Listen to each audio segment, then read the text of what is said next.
Comment তো একগাদা হয়ে গেছে, সবগুলো তো নিতেও পারি নাই। আচ্ছা, এখানে দেখেন ওই যে সাতিব ভাই কমেন্ট করছে, দেখেন তো কিছু বলবেন কিনা, আপনি কিছু বলবেন কিনা দেখেন। আমি যদি তো বলতে বলতে অ্যান্টিবায়োটিক না ইউজ করতে পারি আর মানে তাহলে মুখে সিপি ব্যথা পাই, তারপরে আচ্ছা ভাই, উত্তর তো আমি দিচ্ছি ভাই। হ্যাঁ হ্যাঁ, যদি আপনি অ্যান্টিবায়োটিক আপনি না যেন ইউজ করতে উত্তরটা দেন পারি, সেই জন্য আপনাকে আমি দেখালাম।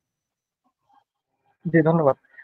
উনি লিখেছেন, সাতিব ভাই উনি লিখেছেন, যদি অ্যান্টিবায়োটিক না ইউজ করতে পারি তাহলে সিপি আমি কিভাবে ট্রিটমেন্টটা দিব একটু জানতে চাই। তাহলে সিপি করার পর আমাদের লাভটা কি একটু জানাবেন প্লিজ।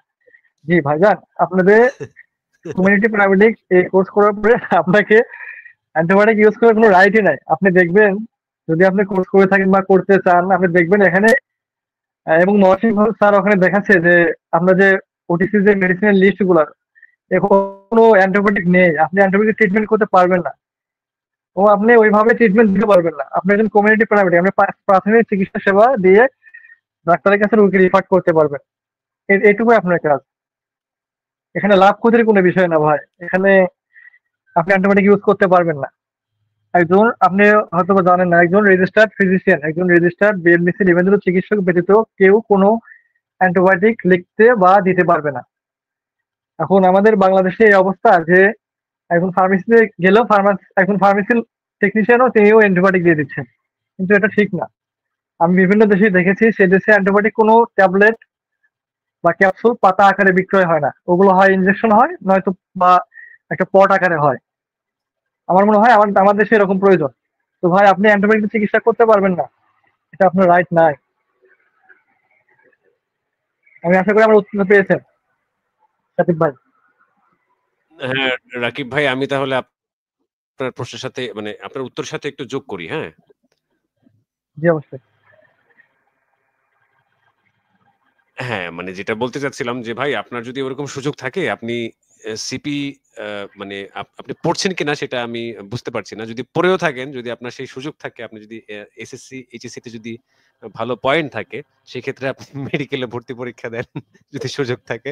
জি, না আপনি হলে প্রাইভেট এমবিবিএস মেডিকেল করেন, কলেজ থেকে সমস্যা নেই, আপনি এমবিবিএস টা এমবিবিএস করেন ভাই। আপনি জি, যদি হ্যাঁ ভাই মহসিন স্যার, আপনি যদি দেখেন ওনার যদি সরকারি মানে সরকারি ইনস্টিটিউটে চান্স নাও হয়, উনি প্রাইভেটে পড়ুক, সমস্যা কি? 50 লাখ 60 লাখ টাকা খরচে এমবিবিএস হয়ে বের হবে, তারপরে নিরাপদ অ্যান্টিবায়োটিক লিখবে, তখন কোনো বাধা থাকবে না। হ্যাঁ, হ্যাঁ, এই জিনিসটা আমি এড করতে চাইছি। আসলে মানে আমি এই মানে এই গরু গাধাদেরকে নিয়ে দেখা যায় আমি গত ৪-৫ টা বছর কাজ করতেছি। মানে জাস্ট হচ্ছে একটু লাইনে আসার জন্য, একটা জিনিস বুঝানোর জন্য যে অ্যাকচুয়ালি তুমি কি করতে আপনার পারো, তুমি আপনার কি কথা করতে শুনে পারো না। আমার বাট এই যে বেশিরভাগ একটা কথা গুলাই একটা মানে কথা মনে পড়ে গেল ভাই। স্যার, এটা আমার একটা কথা মনে পড়ে গেল। হ্যাঁ, হ্যাঁ, বলেন। এটা আমি আপনাকে উদ্দেশ্য করে বলতে চাই, আপনি অন্ধের দেশে আয়না বিক্রি করতে আসছেন। একদম অ্যাপ্রোপ্রিয়েট একটা উদাহরণ দিছেন। ধন্যবাদ আপনার এরকম চমৎকার বিশ্লেষণের জন্য। মানে আমি আমি শুরু থেকে কোনটা চাইছি আপনাদের কাছে? মানে আপনারা যেন পথভ্রষ্ট না হন।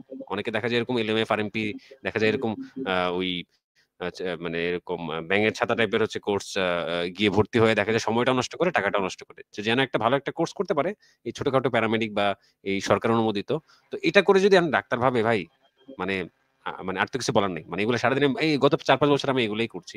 মানে এইগুলাই দেখা যায় বোঝানোর চেষ্টা করছি। বাট ওই দিন শেষে হচ্ছে আমার পেছনেই হচ্ছে মানে ওরা কুড়াল মারে। এরকম আরকি অবস্থা।